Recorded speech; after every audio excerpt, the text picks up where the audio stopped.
दिल्ली विधानसभा चुनाव को लेकर फ्रीबीज यानी रेवड़ी वाली राजनीति की जैसे बयार बह रही हो, वैसे तो इस मामले में कोई भी पार्टी खुद को पीछे नहीं रखना चाहती है। और आम आदमी पार्टी तो दिल्ली में इसकी जन्मदाता जैसी है और उसने जिस परंपरा को आगे बढ़ाया था वो हर दिन उसे जैसे नई विस्तार देती जा रही हो।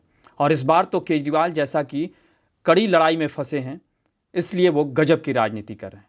और इसी कड़ी में उन्होंने अब नए वोटरों को साधने के लिए स्कूल और कॉलेज के स्टूडेंट्स के लिए दो बड़े ऐलान या कहें तो वायदे किए हैं, जिसके मुताबिक अगर दिल्ली में फिर से उनकी सरकार बनती है तो स्टूडेंट्स के लिए डीटीसी बसों में मुफ्त यात्रा की सुविधा होगी। हालांकि छात्राओं के लिए ये पहले से ही मुफ्त है। इसी तरह केजरीवाल ने जो दूसरा वायदा किया है वो काफ़ी अहम है। उन्होंने कहा है कि मेट्रो में स्टूडेंट्स को किराए में 50% की रियायत देने की केंद्र सरकार से वो मांग करेंगे। और साथ ही उन्होंने ये भी कह दिया कि मैंने प्रधानमंत्री को इस बारे में चिट्ठी भी लिख दी है कि छात्रों को मेट्रो के किराए में 50% की छूट दी जाए। और हम उम्मीद करते हैं कि इसे लागू किया जाएगा और इसमें राजनीति नहीं होनी चाहिए, क्योंकि नफ़ा और नुकसान दोनों केंद्र सरकार और दिल्ली सरकार दोनों मिलकर मेट्रो को सहते हैं। सबसे बड़ा ऐलान आज मैं ये कर रहा हूँ कि हमारी सरकार बनने पे स्टूडेंट्स को भी बस में सफर फ्री दिया जाएगा। अभी महिलाओं को तो फ्री बस का सफर है, तो जो फीमेल स्टूडेंट्स हैं उनको तो इसका फायदा मिलता है, लेकिन मेल स्टूडेंट्स को नहीं मिलता। लेकिन दिल्ली के अंदर हम देखते हैं कि बहुत सारे स्टूडेंट्स, अधिकतर स्टूडेंट्स मेट्रो का इस्तेमाल करते हैं।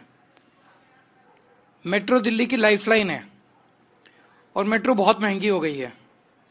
तो मैंने आज प्रधानमंत्री जी को चिट्ठी लिखी है कि हमें स्टूडेंट्स को 50% कंसेशन देना चाहिए मेट्रो के फेयर में, और इसकी वजह से जो खर्चा आएगा रियायत देने की वजह से, उस खर्चे को दिल्ली सरकार और केंद्र सरकार के बीच में 50% के रेशो में शेयर किया जाए।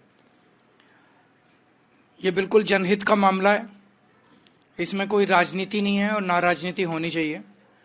तो सुना आपने, केजरीवाल दिल्ली मेट्रो में स्टूडेंट्स के लिए 50% को लेकर जो बातें कह रहे हैं, उन्होंने एक तीर से कई निशाने साध ले। वैसे देखा जाए तो अरविंद केजरीवाल जिस तरह की राजनीति करते हैं उससे तो ऐसा लगता है कि वो सब कुछ फ्री कर देना चाहते हैं। उन्होंने हाल ही में महिला सम्मान योजना हो, संजीवनी योजना हो, दलित छात्रों के लिए अंबेडकर स्कॉलरशिप योजना हो या फिर और भी दूसरे तरह की मुफ्त की योजनाओं की घोषणा, केजरीवाल ने कोई भी कोर कसर नहीं छोड़ रखी है। जबकि हाल के दिनों में रेवड़ी की राजनीति ने कुछ राज्यों में किस तरह का आर्थिक संकट पैदा किया, इसे दुनिया जानती है। यही नहीं, केजरीवाल विक्टिम कार्ड खेलने में भी बहुत माहिर हैं। वो किस तरह से मोहरे चलते हैं उसका एक उदाहरण मेट्रो में स्टूडेंट्स के लिए ये किए गए वायदे हैं, क्योंकि उन्होंने पहले केंद्र सरकार से बात नहीं की और उन्होंने इसे अपने वायदे में घोषणा भी कर दी। हालांकि फ्री बीज की राजनीति में कांग्रेस पार्टी हो या बीजेपी, वो भी पीछे नहीं है। तो खैर, ये सियासत है और यहाँ वायदों की राजनीति होती रही है और आगे भी होती रहेगी। आपको हमारी ये रिपोर्ट कैसी लगी उसे कमेंट बॉक्स में ज़रूर बताएं और अन्य खबरों से अपडेट रहने के लिए बने रहें हमारे साथ, क्योंकि हम हैं बुलंद भारत टीवी, ताकत आपकी।